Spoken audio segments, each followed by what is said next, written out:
Barangay Love Stories. Love Stories. Marami ang nangangarap magkaroon ng anak. Marami rin naman ang hindi nangarap magkaroon kahit isa lamang. Ikaw, kapuso, nangarap ka bang magkaroon ng anak? Dear Papa Dudut, ako nga pala si Sharon, 35 years old at nangyari lamang last year ang kwentong gusto kong i-share sa inyo. Tungkol po ito sa naging pagbubuntis ko. Nagkaroon ako ng karelasyon at itago na lang natin siya sa pangalang Jiro. Mas bata siya ng 5 taon sa akin, Papa Dudut. Nakilala ko lamang siya sa Facebook. Nagkamabutihan kami kaagad dahil marami kaming pagkakaparehas.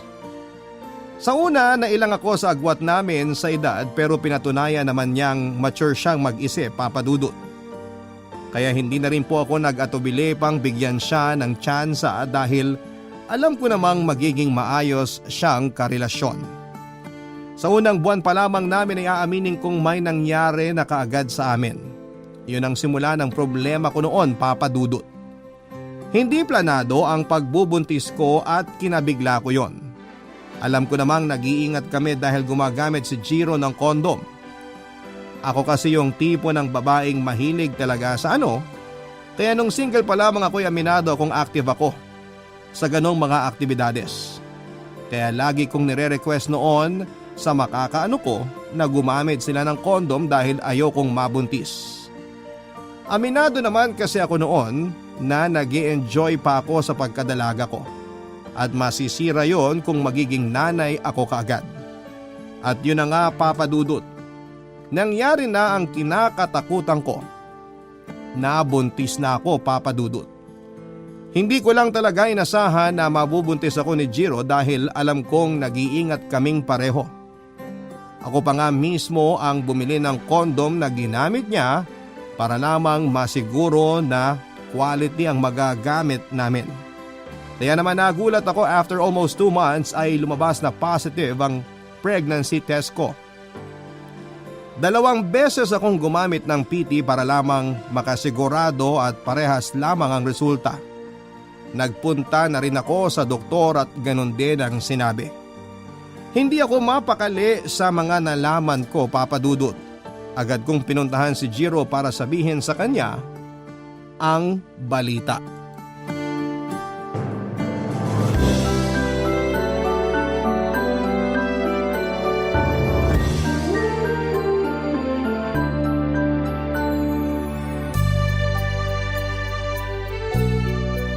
Saan tayo kakain?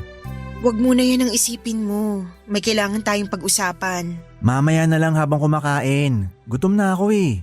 Ewan ko na lang kung makaramdam ka pa ng gutom after nang ibabalita ko sa'yo. Kahit ibalita mong end of the world na mamaya, magugutom pa rin ako. Seryoso ako. O sige, ano ba yun? May problema ba? Malaki. Pag-usapan na natin ngayon. Hindi ko alam kung paano mo to tatanggapin. Kaya kong tanggapin kahit ano. Dali na para makakain na tayo. Ang ingay na kasi ng sikmura ako eh. Buntis ako. Talaga? Galing ako sa doktor kahapon at confirmed nga. Buntis ako. Magdadalawang buwan na. Talaga? Alam ko na bigla ka. Hindi mo naman kailangang maging ama kung di mo gusto. Kasi ako, ayoko pa. Sino naman nagsabi sa'yo na di ko gusto maging ama? Teka nga, gusto mo? Kaya mo? Bakit naman hindi? Pues ako hindi ko gusto at hindi ko kaya. Mas malakas ka kumpara sa akin. Bakit naman di mo kakayanin maging ina? Hindi yan ang inaasahan kong reaksyon mo ha. Eh ano ba dapat? Kailangan ba magwala ako sa saya dahil magiging ama na ako? Magwala ka. Pero hindi dahil sa saya kasi hindi to tama eh. Ano bang hindi tama sa pagbubuntis? Blessing yan. Blessing para sa mga may gusto. Parusa to sa akin. Ako gusto ko. Kailangan parehas tayo, hindi pwedeng ikaw lang. Wala na tayong magagawa eh. Andyan eh. Paano ba to nangyari? Kasi may nangyari sa atin. Ilang ulit? Okay na bang sagot yon? Gumamit ka naman ng contraceptive, di ba? Oo naman, palagi. Ayaw mo mag-ano kapag wala tayong baon. Ayun na nga eh. So bakit ako nabuntis? Hindi naman 100% nag-work ang contraceptive. Sabi nga 99% lang daw effective. Kaya nga may mga nabubuntis pa rin kahit gumagamit ng pills o yung gumamit nung ginagamit natin. At ako pang minalas na mabuntis. Hindi yan malas. Blessing nga yan. Blessing para sa'yo. Huwag mong diktahan kung anong mararamdaman ko sa pinagbubuntis ko.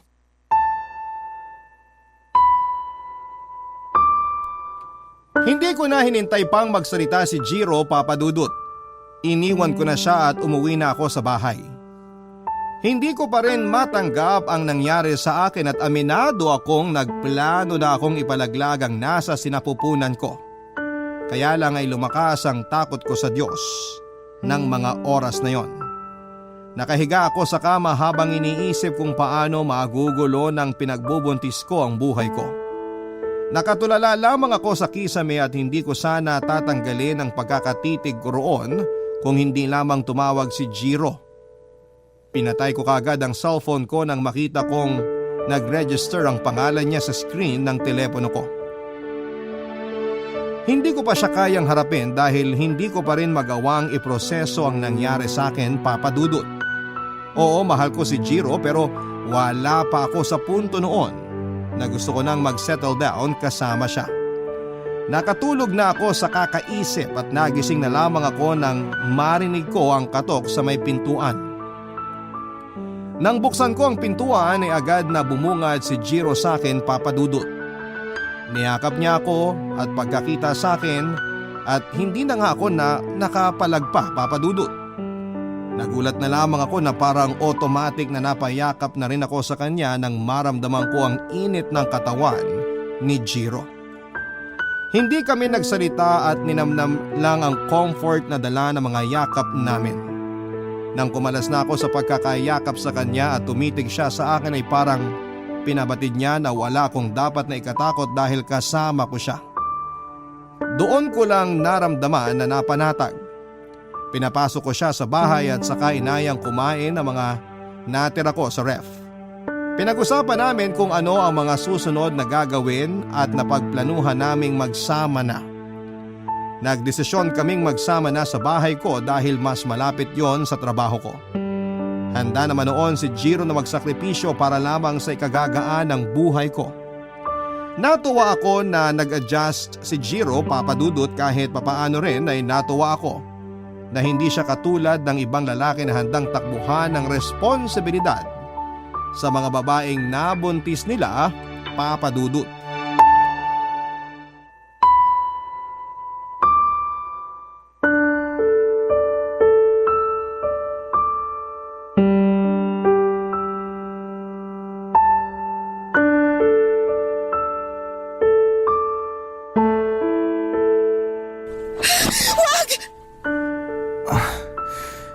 Sharon, ayos ka lang? Nanaginip ako ng masama.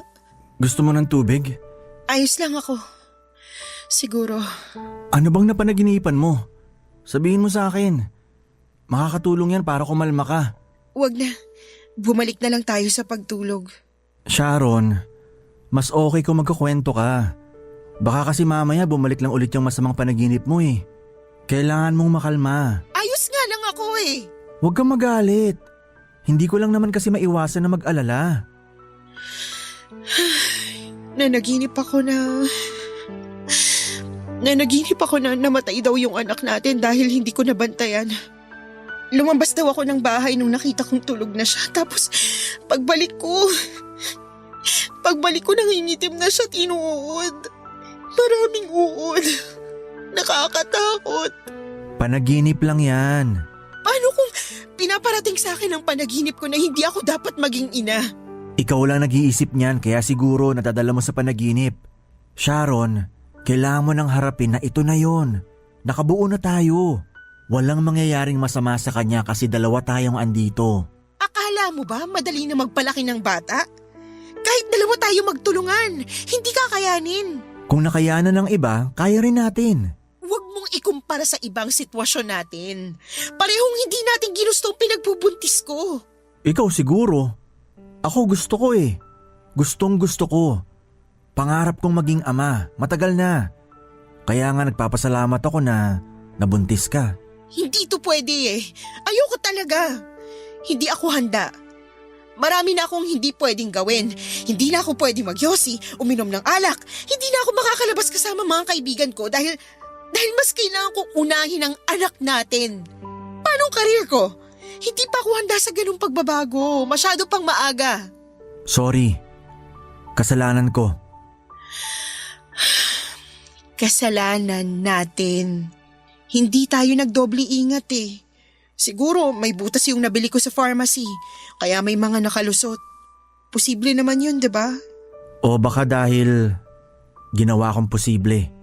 Anong ibig mong sabihin? Gusto ko kumalma ka muna. Anong ginawa mo, Jiro? Binutas ko yung mga nabili mo sa pharmacy. Ilang beses kong tinusok ng karayom para masigurong may... Bakit mo ginawa? Anong karapatan mong gawin yun? Dati ko pa sinasabi sa'yo na wala pa sa utak kong maging ina. Bakit ikaw ang nagdesisyon para sa akin, ha? Bakit? Kumalma ka muna. Paano ko kakalma sa nalaman ko? Walang iya ka. Makasarili ka. Bakit hindi mo nalang ginawa sa iba? Sorry, Sharon. Nadala lang ako ng emosyon. Hindi ka nadala ng emosyon. Hindi mo ginamit sa tama ang emosyon mo. Mali na ako, oo. Tanggapin na lang natin to, pwede? Mas lalo mo akong binigyan ng dahilan para magalit sa pinagbubuntis ko. Pagkatapos kong malaman kung ano ang ginawa niya kaya nabuntis ako ay hindi ko na kinausap pa si Jiro, Papa Dudut. Naisip ko ring paalisin na siya sa bahay, Papa Dudut. Hindi ko kinatuwa ang nalaman kong ginawa niya. Tuwing naalala ko yung katangahan niyang yon ay naiinis ako at para akong nagliliyab sa sobrang galit. Nagpatulong ako sa mga kaibigan ko para maghanap ng pwedeng ipampalaglag sa dinadala kong bata sa sinapupunan ko. Wala naman silang nirekomenda dahil takot din silang magkasala. Nakiusap sa akin si Jiro na ayusin namin ang gusot ng relasyon namin. Nakaramdam ako lalo ng galit sa kanya dahil may mukha pa rin siyang iniharap sa akin matapos ang lahat. Ilang beses ko siyang pinaalis sa bahay ko pero nagmatigas siya. Nagwo-worry daw siya kaya mas pinili niyang tiisin ang mga sigaw, mura at pananakit ko sa kanya ng pisikal. Hindi ko naman ugaling manakit ng pisikal pero dala siguro ng sitwasyon at ng pinagbubuntis ko kaya ako nagawang saktan si Jiro noon, Papa Dudut. Hindi naman ako nilabanan at sinalo, hindi naman niya ako nilabanan at sinalo na lamang lahat ng pananakit ko. Napagod na rin ako dahil kahit anong gawin kong pananakit sa kanya ay wala pa rin siyang ginawang masama sa akin. Sinubukan pa rin niya akong kausapin at ipaliwanag kung bakit sinadya niya akong buntisin. Sinabi niya na pangarap ng tatay niyang maging isang lolo at siya ang inaasahang makagagawa noon. Nag-iisang anak lamang si Jiro ng mga magulang niya, Papa Dudut. Galing sila sa angkan na malaki ang pamilya. Maliban na lamang kina Jiro. Kaya naman pinipressure siya ng kanyang tatay na magkaroon na ng anak para mapatunayan sa mga kamag-anak nila na kaya niyang makabuo. Yun kasi ang tanda ng pagkalalaki para sa kanyang tatay.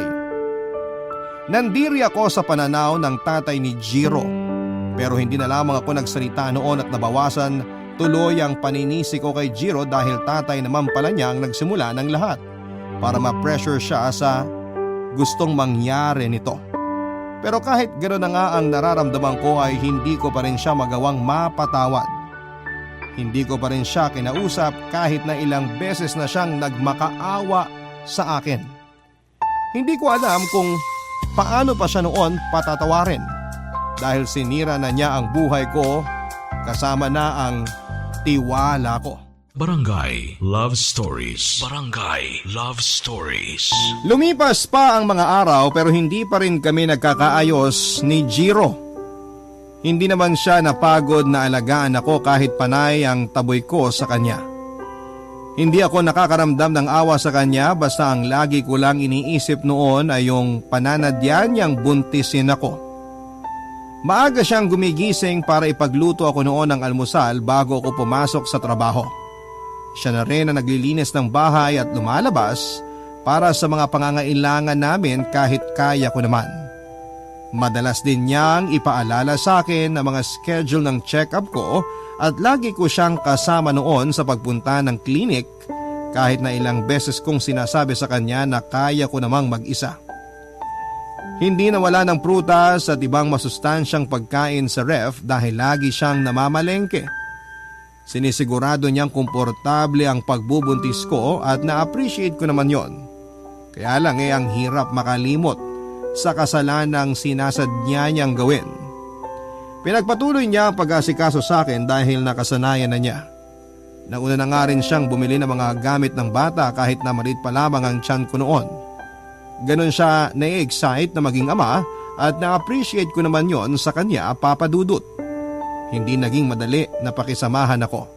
Pero napakahaba ng pasensya ni Jiro. Hindi ko man maamin sa kanya pero nakikita ko talagang magiging mabuti at responsable siyang ama sa magiging anak namin. Hindi ko na tinuloy ang plano kong ipalaglag ang baby namin dahil baka kung anong karma pa ang abutin ko. Saka unti-unting na-realize ko na baka pwede naman akong maging isang ina. Kung meron akong katulad ni Jiro na handang alalayan ako sa lahat ng bagay, alam ko noon nakakayanin ko ang lahat. Unti-unti ay nababawasan na rin ang galit ko kay Jiro at napapalitan ng pasasalamat dahil hindi niya ako sinukuan. Kahit na meron na siyang tsansa para makalaya sa akin noon, Papa Dudut.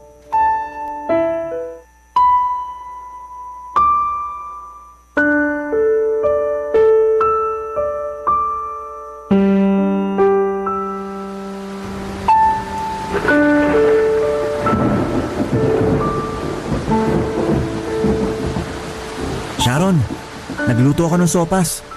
Bagay ngayong umuulan. Tara? Wala akong sinabi magluto ka ng sopas. Naisip ko lang kasi baka nilalamig kayo ni baby. Makakatulong yung sopas para mainitan kayo. Kung gusto mo akong mainitan, sana kape yung ginawa mo. Alam mo namang bawal sa'yo ang kape, di ba? Sabi yun ni Doc. Wala akong ganang kumain. Ikaw na lang kung gusto mo. Gusto ko lang humiga rito sa kama. Hayaan mo ako. Di ba sabi rin ni Doc na makakabuti ko maglalakad-lakad ka? Para di ka mahirapan pag manganganak ka na. Sa ayoko nga bumangon Bakit ba? Gusto mo dalhan na lang kita rito ng sopas? Bakit mo ba pinipilit yung sopas na yan, ha? Para makakain ka na. Ayoko nga kumain. Please? Especially yung sopas na niluto ko. Wala akong pakialam kahit yan ang pinaka-espesyal na pagkain sa mundo. Espesyal kasi birthday ko ngayon. Yay! Happy birthday sa akin. Sorry kung hindi ko naalala. Nako, wala yon. Kasalanan ko rin naman kasi di ako nakabili ng kalendaryo para rito sa bahay. Hayaan mo bukas, maghahanap ako. Malapit nang matapos ang taon. Pang next year na yung mabibili mo.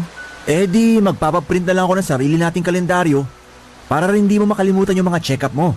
Tsaka yung schedule mo na pag-inom ng mga gamot. Lagi akong kinakabahan kapag di mo ako kasama Feeling ko di ka umiinom ng gamot sa tamang oras. Talo mo pa yung nanay ko sa pagsisermon? Pareho lang kami nag-aalala. Siyempre gusto namin maging maayos ka. Lalo ang baby natin. Birthday mo ngayon pero mas gusto mo pa rin pag-usapan ng gamot ko. Mas importante naman kasi yun. Importante rin ang birthday mo. Wala nang mas importante pa kesa sa pagbubuntis mo. Jiro, bakit? Ha?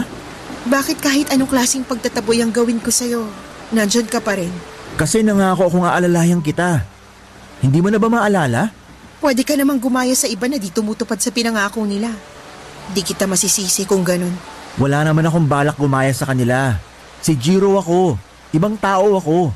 Gusto kong tumupad ng mga pinangako ko. Nakokonsensya tuloy ako. Ako nga dapat yung nakokonsensya Ako yung dahilan kung bakit ka nabuntis. Alam ko namang ayaw mo pero pinilit ko. Kaya siguro ang daling panindigan ng mga pinangako ko sa'yo. Kasi nagkamali ako Pinanindigan mo yung mga pangako mo kasi mabuti ka namang tao. Oo, nagkamali ka pero bumabawi ka. Para sa akin, yun naman yung importante, diba? Sharon? Ano yun?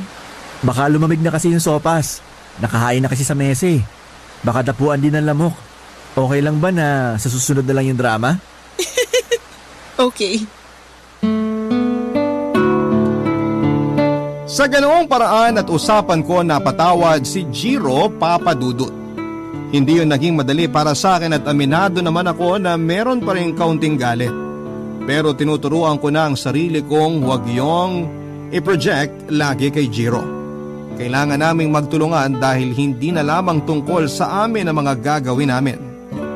Kaya naman kahit mahirap ay sinubukan ko pa rin makisama sa kanya. Naging maayos naman paunti-unti ang lahat, Papa Dudut. Lagi ko lang iniisip ang kabutihang nagawa sa akin ni Jiro para mas mapadali ang pagpapatawad ko sa kanya. Hanggang isang araw ay nagawa ko na. Isang araw ay hindi na ganong kasakit at kabigat ang nagawa niyang pagkakamali sa akin. Nabawi na niya ang tiwala ko at pinagdasal kong magtuloy-tuloy pa yon dahil kailangan naming pareho ang pagkatiwalaan ang isa't isa. Mas lalong pinagbutihan ni Jiro ang pag-aalaga sa akin. Walang oras na hindi niya pinaparamdam sa akin na kasama niya lamang ako sa lahat ng bagay. Napakaswerte ko na kay Jiro, Papa Dudut. Alam kong hindi biro ang nagawa niyang sakripisyo para sa akin. Pinaramdam ko naman at sinabi sa kanya na masaya ako sa lahat ng ginagawa niya. Hindi siya nagbago sa akin at doon ko naisip na masaya na rin ako sa nagiging takbo ng relasyon namin ng mga panahong yon. Masaya akong dalhin sa sinapupunan ko ang nabuo naming bata. Nawala na ang alinlangan ko. Nawala na lahat ng takot at pangamba ko na baka hindi ako maging mabuting isang ina. Confident akong makakayanang punuon ang lahat dahil nasa tabi ko palagi si Jiro. Alam kong kahit na anong takot at problema ang iharap sa akin, basta hawak ko lamang ang kamay niya ay alam kong malalampasan ko ang lahat. Na-excite ako lalo na makita ang anak namin. Kulang na lang ay hilahin ko ang mga buwan para bumilis ang takbo ng oras at dumating na ang araw kung kailan manganganak na ako. Nahawa na ako sa excitement ni Jiro dahil wala siyang ibang bukang bibig kundi ang makita niyang hawak ko na sa mga bisig ko ang anak namin, Papa Dudut.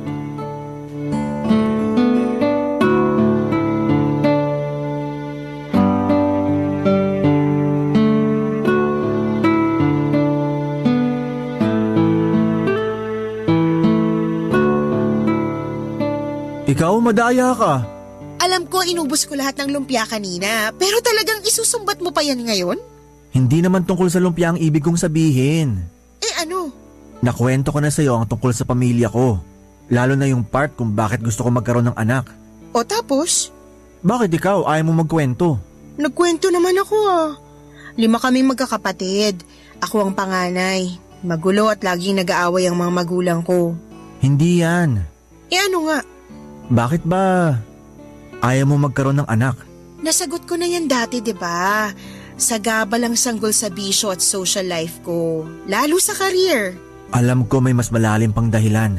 At huwag mo nang subukang languyin ang dahilan na yan kasi malulunod ka lang. Wow, ang lalim! Patulog na tayo. Sige na please, kwento ka naman. Gusto ko maintindihan kung bakit ayaw mo magkaanak. Gusto ko naman na ngayon, yun na yung importante. Pero dati kulang na lang eh. Isuka mo na yung magiging anak natin. Normal lang naman na reaksyon yun sa mga hindi pa handang maging ina. Sharon. Okay, sige magkukwento na. Huwag mo akong huhusgahan. Never ko namang ginawa yan. Ayokong magkaroon ng anak kasi ayokong magaya sa nanay ko. Kasi? Biglaan din siyang nabuntis. Huling taon na niya sa college nung pinagbuntis niya ako.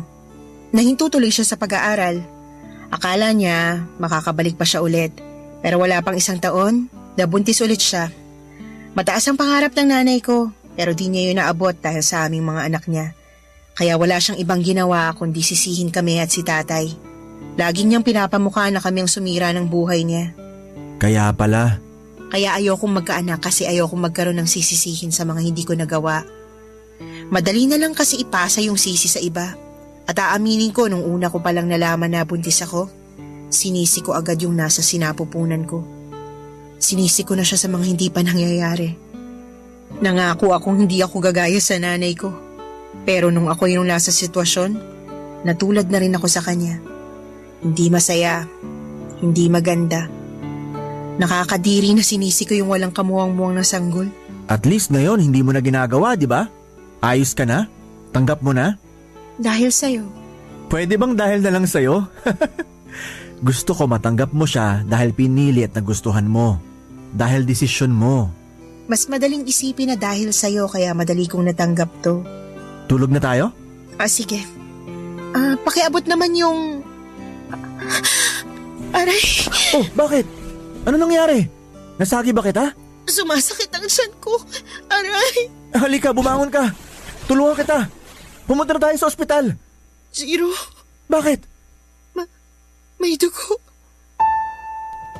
Nanlaki ang mga mata ni Jiro nang makita niya ang mga daliri kong may mga dugo. Galing ang dugo sa maselang bahagi ng katawan ko. Noong mahawakan ko ito, dala ng sakit na biglang naramdaman ko. Nagmadali siyang hanapin ang tsinelas ko para makaalis na kami. Nakakuha kami kaagad ng taxi at nagpadiretso na sa ospital. Hindi niya binitawan ang mga kamay ko habang papunta kami sa ospital. Naramdaman ko ang panginginig ng mga kamay niya at sinubukan kong huwag ipakitang nasasaktan ako. Pero hindi yon na itago ng mukha ko. Napakasakit ng tiyan ko at yon ang unang beses na nakaramdam ako ng ganong klase ng kirot. Nakarating kami kaagad sa ospital at doon na ibinalita sa amin na nakunan ako. Hindi ko makakalimutan ang mukha noon ni Jiro nang ibalita sa amin ng doktor na wala na ang anak namin. Parang mas nasaktan siya kesa sa akin, Papa Dudut.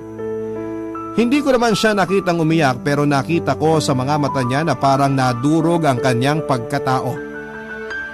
Nanatili pa ako sa ospital ng 2 araw bago ako hinayaan ng doktor na makauwi na sa bahay. Hindi ko na makausap ng maayos si Jiro dahil madalas lamang siyang tulala noon. Hindi rin kami nakapag-usap ng maayos habang nasa ospital ako dahil mas gusto niyang huwag magsalita. Naawa ako sa kanya dahil alam kong gusto na talaga niyang magkaanak pero nawala ang pagkakataon na pinakahihintay niya. Kaya hindi ko siya masisisi kung binaon niya ang sarili niya sa kalungkutan. Hindi ko noon alam kung ano ang gagawin sa sitwasyon namin, Papa Dudut. Nasaktan din ako sa pagkawala ng anak namin. Pero hindi ko maipaliwanag kung gaano nasaktan si Jiro, Papa Dudut. Mula nung nakunan ako ay nagbago na si Jiro. Lagi na lamang siyang matamlay noon at walang ganang kumain. Malaki ang pinayat niya kumpara sa akin. Doon ko talaga nakita ang malaki ang naging epekto, Papa Dudut, sa kanya ng pagkawala ng pinakamamahal naming baby. Barangay Love Stories. Barangay Love Stories. Lumipas ang halos 1 buwan nang naramdaman ko ang pagbabago ni Jiro sa akin. Hindi na siya kasing lambing at maalaga tulad ng dati. Nung una, hinayaan ko lamang siya dahil kailangan rin niyang magluksa. Ako yung ina pero naunahan ko pa siyang mag-move on sa pagkawala ng anak namin. Lagi lamang siyang nakakulong sa kwarto at madalang kong lumabas. Kahit na ilang beses ko siyang ayaing mamasyal noon ay lagi lamang niyang tinatanggihan yon. Lagi lang siyang nakatutok sa kanyang cellphone at gumagawa ng dahilan para hindi ako kausapin. Sinubukan kong habaan ang pasensya ko sa kanya dahil alam kong malaking bagay ang pagkawala ng baby namin. Hindi ko nga lang talaga alam ng mga oras na yon kung hanggang kailan ko siya kakayaning unawain.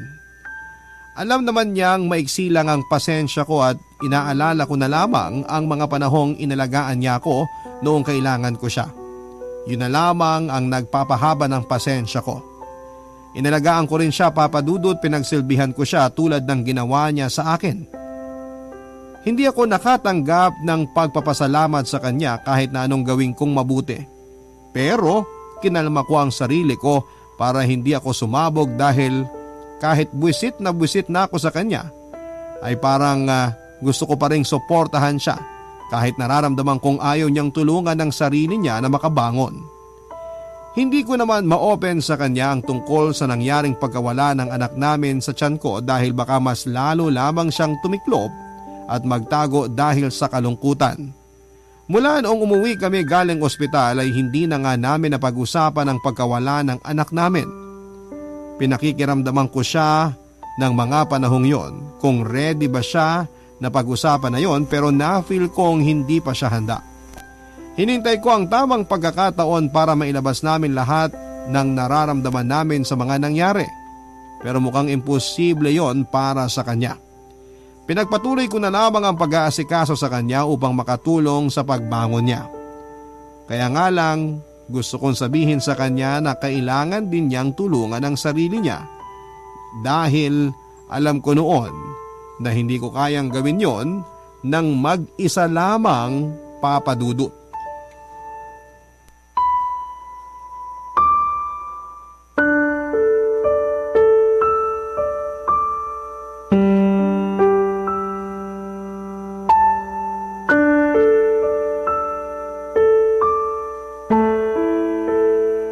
Jiro, Bakit?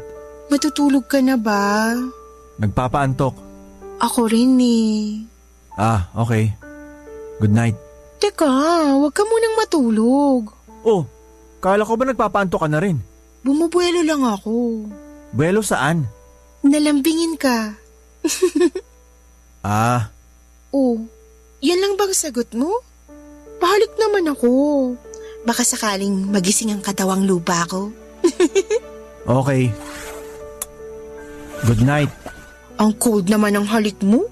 Malamig lang yung labi ko. Kakainom ko lang kasi ng tubig kanina. Hindi naman yung labi mong cold eh. Ikaw mismo. Hindi naman. Isa pa nga kiss dyan. Teka lang ha. Nag-text yung katrabaho ko. Birthday pala ng boss namin ngayon. Nasa bar sila. Tapos? Magbibihis lang ako para makasunod na agad. Teka lang. Teka, akala ko ba matutulog ka na? Importante to eh. Mas importante kaysa bigyan ng oras ang relasyon natin? Araw-araw na tayong magkasama. Wala pa ba akong oras para sa'yo? Kahit naman magkasama tayo, pinaparamdam mo pa rin sa akin na parang wala ka pa rin sa tabi ko eh. Ni hindi mo nga ako pinapansin kung wala kang kailangang ipahanap o tanungin.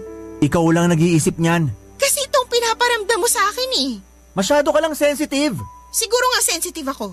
Kasi ramdam na ramdam ko yung pagiging cold mo. Akala mo ba hindi ako nagtitiis na pinaparamdam mo sa akin? Hindi ka na katulad ng dati, Jiro. Pagod lang ako sa trabaho. Marami lang akong iniisip na kailangang gawin. O gusto mo lang takbuhan yung pagkawala ng anak natin? Ayoko ng away.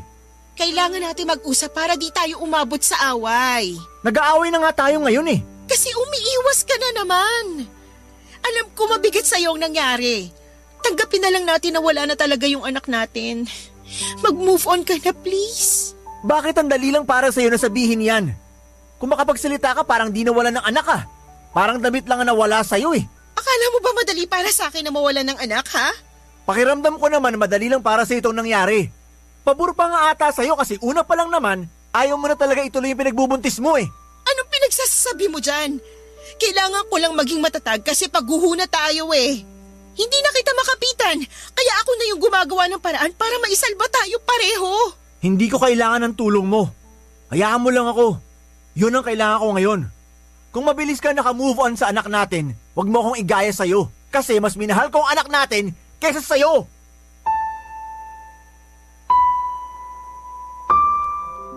Aaminin kong may katotohanan naman ang sinabi niya.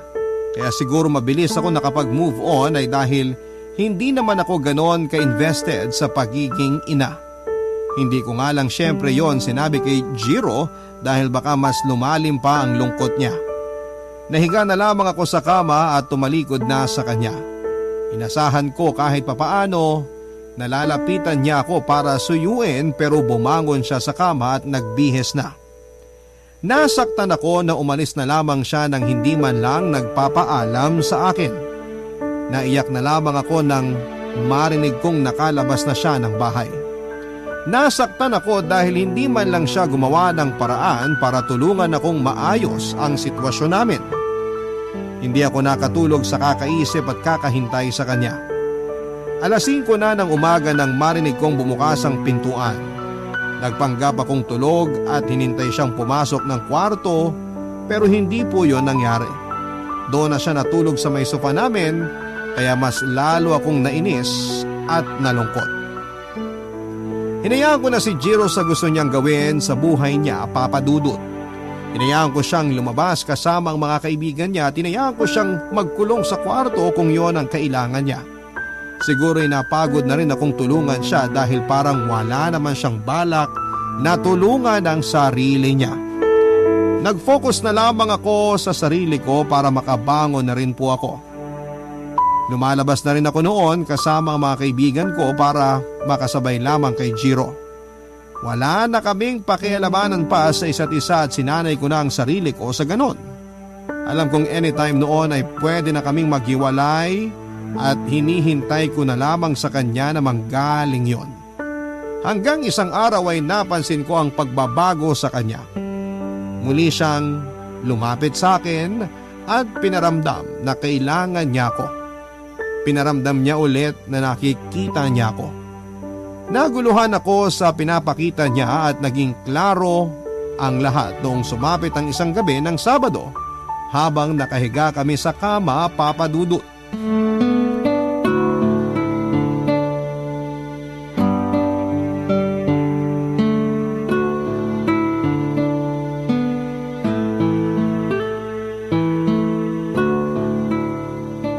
Sharon, Kung nagugutom ka, may natira pa akong adobo sa ref. Ipainit mo na lang.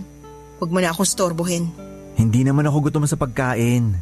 Gutom ako sa ano. Ano bang kailangan mo? Maaga pa ako bukas. Ang init naman ng ulo mo. Pakis naman. Ano bang problema mo? Problema ko kung kailan mo ako hahalikan. Solusyonan mo na tong problema ko. Ano bang problema mo? Bakit bigla ka nagkakaganyan? Kasi namimiss kita. Namiss kong hawakan ka, lambingin ka, yakapin ka. Namiss kong alam mo na, paisa naman dyan. Wala akong gana. Gawan mo na lang ng paraan yung init na nararamdaman mo. Good night. Huwag ka namang cold. Ako pang sinasabihan mo ng ganyan? Ikaw ang una ng lamig. Nahawa lang ako sa'yo. Kaya nga bumabawi na ako. Eto na oh.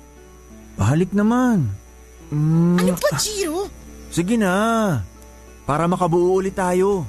Makabuo ulit? Ay. Gusto mong bumalik ako sa dati, di ba? Bumuo ulit tayo ng baby. Yun lang ang paraan para maging okay na tayo. Wala pang 2 buwan na nakunan ako. Konting konsiderasyon naman. Pwede na yan. Yung katrabaho ko rin naman nakabuo sila agad after makunan eh. Huwag mo kong igaya sa kanila. Sana man lang tinanong mo ako kung gusto kong makabuo ulit tayo. Hindi yung nagdedesisyon ka dyan na akala mo pag-aari mo katawan ko. Para rin naman to sa ikakaayos na relasyon natin. At kapag hindi ako pumayag, ibig sabihin lang sira na to. Ganon. Alam mo namang gusto ko magkaanak, di ba? At alam mo rin nung una pa lang na hindi ako handang maging ina. Sumuga lang ako dati dahil sa nangyari na eh. Ando na eh. Pero yung paplanuhin na bumuo ulit ngayon, utang na loob. Magtanong ka naman sana kung gusto ko pa. Kung di mo ako pagbibigyan, edi maghiwalay na lang tayo. At nagawa mo pa akong takutin ngayon? Sige, maghiwalay tayo. Sige! Para makahanap na ako ng papayag na buntisin ko. Eh di good luck. Pumayag ka na! Mambuntis ka na lang ng iba, wag ako. Anak ng... Bakit ka ba ganyan, ha? Bakit di mo man lang isipin na kailangan ko ng anak? Grabe. Hindi ka na talaga nakawala sa isyu mo sa tatay mo, no? Hanggang ngayon, gusto mo pa rin i-prove ang sarili mo sa kanya. Mabuhay ka naman para sa sarili mo. Wala kang pakialam kung gusto ko mapasaya ang tatay ko. Palibhasa, wala kang pakialam sa mga magulang mo kaya ganyan ka mag-isip. Iba yung walang pakialam sa hindi binabase sa ibang taong kasiyahan at mga desisyon ko sa buhay. Hindi mo kilala ang tatay ko. Hindi mo alam kung anong kailangan ko pagdaanan para makuha lang approval niya. Oo, alam ko mali yun. Pero yun ang nagpapasaya sa akin eh. Hindi mo pwedeng irespeto mo yon? Mas kaya kitang respetuhin kung kaya mong umiwas sa pang-pressure sa'yo ng tatay mo. Akala mo ba hindi ko sinubukang gawin? Hindi mo alam kung bakit ako ganito sa tatay ko, Sharon! Jiro, alam ko. Ikaw na mismo nagsabi sa akin na gusto niyang magkaroon ng apo dahil galing kayo sa malaking angkan. Hindi yan ang totoo! Ano?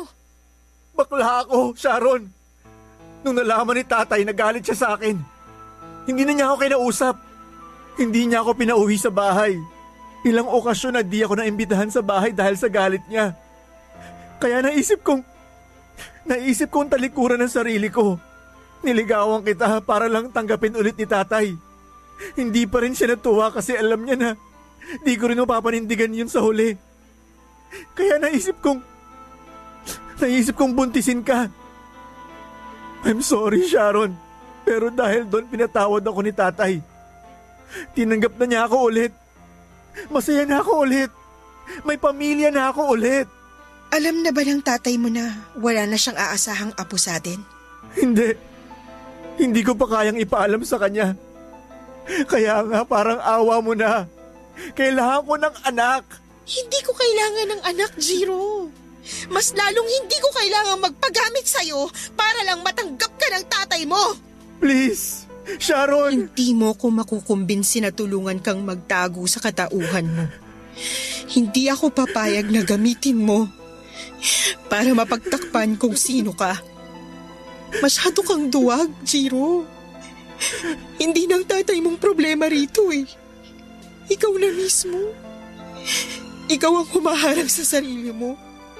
Ikaw ang gumagawa ng paraan para mas lalo kang maging miserable. Paano ka tatanggapin at mamahalin ng ibang tao kung di mo magawa mismo sa sarili mo?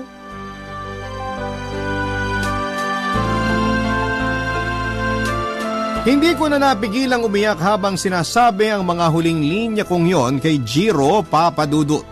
Nakita kong umiyak na rin siya at marahil ay sinubukang intindihin ang gusto kong ipaunawa sa kanya. Nang gabing yon ay pinalis ko na rin siya sa bahay ko at tinapos ko na ng tuluyan ang relasyon namin, lalo na noong nalaman kong hindi naman talaga niya ako minahal. Nasaktan ako dahil napamahal na ako sa kanya sa maiksing panahon na nakasama ko siya. Pero mas nangibabaw sa akin ang galit dahil ginamit niya lamang ako. Noong nakalis na siya ay hindi ko mapigilang magwala sa kwarto at sinubukan kong kalmahin ang sarili ko pero hindi ko nagawa dahil umaapaw ang galit ko. Papadudot, mabuti na lamang talaga at nawala ang anak namin.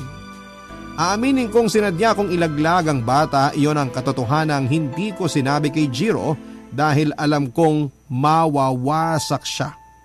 Pero sa nalaman ko ng gabing yon ay naisip kong patas na kaming dalawa.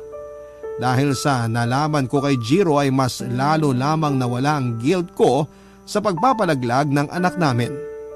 Naisip ko lang, kung nabuo ang batang yon ay kawawa lang siya dahil gagamitin lamang siya ng ama niya sa maling paraan. Parang hindi ko kayang sikmurain na mabuhay ang batang yon para lamang gamitin sa pansariling interes. Sa ngayon ay sinusubukan kong mag-move on sa nangyari sa amin ni Jiro. Wala na rin po ako naging balita sa kanya na kinatuwa ko dahil mas napadali ang paglimot ko sa kanya. Hindi na po siya nag-attempt na lapitan pong muli ako. Noong mga unang araw na nagkahiwalay kami. Siguro ay nahiya na rin siya dahil sa panggagamit niya sa akin. Kung sakali mang balang araw ay magkita ulit kami ay hindi ko po siya kayang patawarin. Hindi ko naman sinasara ang pintuan ko sa pagpapatawad pero gusto kong mangyari yon kapag tama na ang panahon. Hanggang dito na lamang po ang aking liham sa inyo, Papadudut, at maraming salamat. Ang inyong kabarangay forever, Sharon. Nagustuhan ng iyong napakinggan? Ituloy yan via live stream sa www.gmanetwork.com/radio. 97.1